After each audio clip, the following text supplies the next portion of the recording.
അല്ലാഹ് തൗബ സ്വീകരിക്കുന്നവനാണ്. വയഅഫു അനിസ്സയ്യിആത്ത്, എത്ര പാപം ചെയ്താലും അല്ലാഹ് മാപ്പ് നൽകുന്നവനാണ്.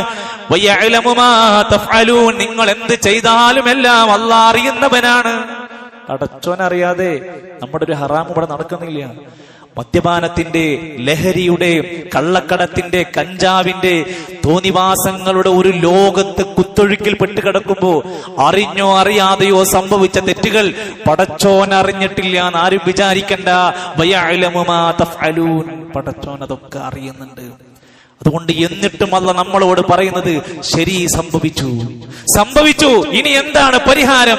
യാ അയ്യുഹല്ലദീന ആമനൂ, സത്യവിശ്വാസികളെ, തൂബൂ ഇലല്ലാഹി തൗബതൻ നസൂഹാ, നിഷ്കളങ്കമായ ആത്മാർത്ഥമായ തൗബയിലേക്ക് മടങ്ങണം. പശ്ചാത്തപിച്ച് ഖേദിച്ച് നിഷ്കളങ്കമാണോ? തൽക്കാലം നാട്ടുകാരുടെ മുമ്പിൽ ഒരു പേര് കിട്ടാൻ, തൽക്കാലം ഇപ്പൊ ആള് നന്നായിട്ടുണ്ടെന്ന് ബോധ്യപ്പെടുത്താൻ, കുടുംബക്കാർക്കിടയിൽ ഒരു പേരിന് വേണ്ടിയിട്ടുള്ള തൗബ പോരാ, നിഷ്കളങ്കമായ തൗബയായിരിക്കണം. അതിനെന്താ നിബന്ധന? ഇമാം നബവി രേഖപ്പെടുത്തുകയാണ്, ഒരാളുടെ തൗബ സ്വീകരിക്കാനുള്ള ഒന്നാമത്തെ നിബന്ധന അൽ-ഇഖ്ലാഉ മിനദ്ദുനൂബ്, ആ പാപങ്ങളിൽ നിന്ന് അയാൾ പൂർണ്ണമായി മോചിതനാവണം. മദ്യപിക്കുന്ന മനുഷ്യരുണ്ടോ?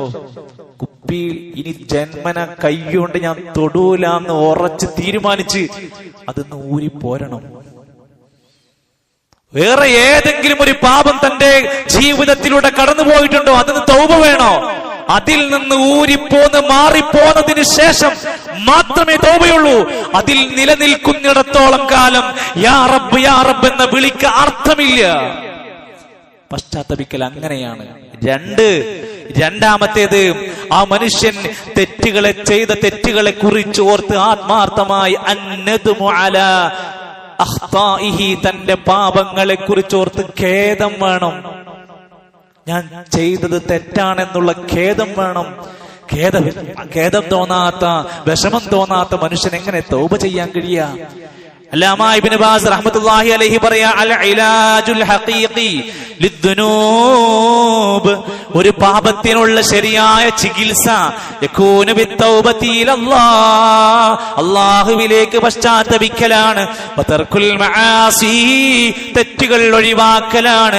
വസ്സുദഖു ഫീ ദാലിക്, ആ വിഷയത്തിൽ സത്യസന്ധമായ ആത്മാർത്ഥമായ തൗബ ചെയ്യലാണ്. അതിന്ന് മടങ്ങി വന്ന് മനസ്സിൽ ചെയ്തു പോയ തെറ്റിനെ കുറിച്ചോർത്ത് ആത്മാർത്ഥമായ ഖേദമുണ്ടായി. അങ്ങനെയാണെങ്കിലേ അയാളുടെ തൗബ സ്വീകരിക്കപ്പെടുകയുള്ളൂ. മൂന്നാമത്തെ നിബന്ധന, ഇനി ഒരിക്കലും ഞാൻ അതിലേക്ക് മടങ്ങില്ലെന്ന് തീരുമാനിക്കണം. ഇനി റമദാൻ കഴിഞ്ഞാലും നോമ്പ് മുറിച്ചാലും ഇനി ആരൊക്കെ മലമറിഞ്ഞു വന്നാലും ഞാൻ ഇനി ഒരിക്കലും അതിലേക്ക് പോകില്ലെന്ന് ഉറച്ചു തീരുമാനിച്ചവൻക്ക് തൗബ സ്വീകരിക്കൂ. തക്കം കിട്ടുമ്പോ, ചാൻസ് കിട്ടുമ്പോ ഇനിയും ചെയ്യുമെങ്കിൽ തൗബയാകില്ല, അത് തൗബയായി സ്വീകരിക്കപ്പെടുകയില്ല. എത്ര സംഭവങ്ങൾ നമുക്ക് പറയാൻ സാധിക്കും സുഹൃത്തുക്കളെ. അള്ളാഹുവിലേക്ക് ആത്മാർത്ഥമായി പശ്ചാത്തപിച്ച് പാപങ്ങൾ പൊറുക്കാൻ വേണ്ടി അള്ളാഹുവിനോട് പറഞ്ഞാൽ, ഇനി ഒരിക്കലും അതിലേക്കില്ലെന്ന് നമ്മൾ ആവർത്തിച്ചാൽ, നബ്ബി ഇബാദി അന്നീ അനൽ ഗഫൂറുർ റഹീം, എന്റെ അടിമകളോട് പറഞ്ഞോളൂ നബിയേ, ഞാൻ പാപം പൊറുക്കുന്നവനാണ്, ഞാൻ റഹീമായവനാണ്. അല്ലാഹ് തരും, അല്ലാഹ് തൗബ സ്വീകരിച്ചു തരും. അല്ലാഹ് രാപ്പകലുകൾ അതിനു വേണ്ടി കാത്തിരിക്കുകയാണ്.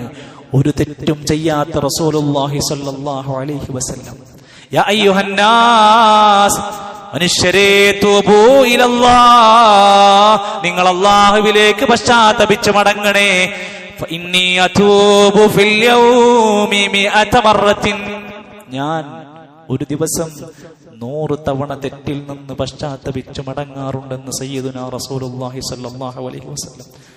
സ്വർഗത്തിലേക്ക് ആദ്യമായി കാലെടുത്ത് വെക്കുന്ന നമ്മുടെ നേതാവ്, ഒരു മനുഷ്യനെ അറിഞ്ഞുകൊണ്ട് നോവിക്കാത്ത, വേദനിപ്പിക്കാത്ത നമ്മുടെ നേതാവ്, ഒരു ചീത്തയുടെ ശകാരങ്ങൾ പൊഴിക്കാത്ത നേതാവ്, ജീവിതത്തിൽ ഒരാളോടും കളവ് പറയാത്ത നേതാവ്, ഒരു മനുഷ്യനെ, മാതാവിനെ, പിതാവിനെ, ഭാര്യയെ, ഭർത്താവിനെ വഞ്ചിക്കാത്ത ലോകത്തിന് മാതൃകയായ നേതാവ് പോലും ഒരു ദിവസം 100 തവണ തൗബ ചെയ്ത് പശ്ചാത്തപിച്ച് മടങ്ങുന്നുവെങ്കിൽ ഞാനും നിങ്ങളും ഒരു ദിവസം എത്ര പ്രാവശ്യം തൗബ ചെയ്യണം സുഹൃത്തുക്കളെ? മനസ്സറിഞ്ഞ് നമ്മൾ ചിന്തിച്ചു. ഈ റമദാനിലൂടെ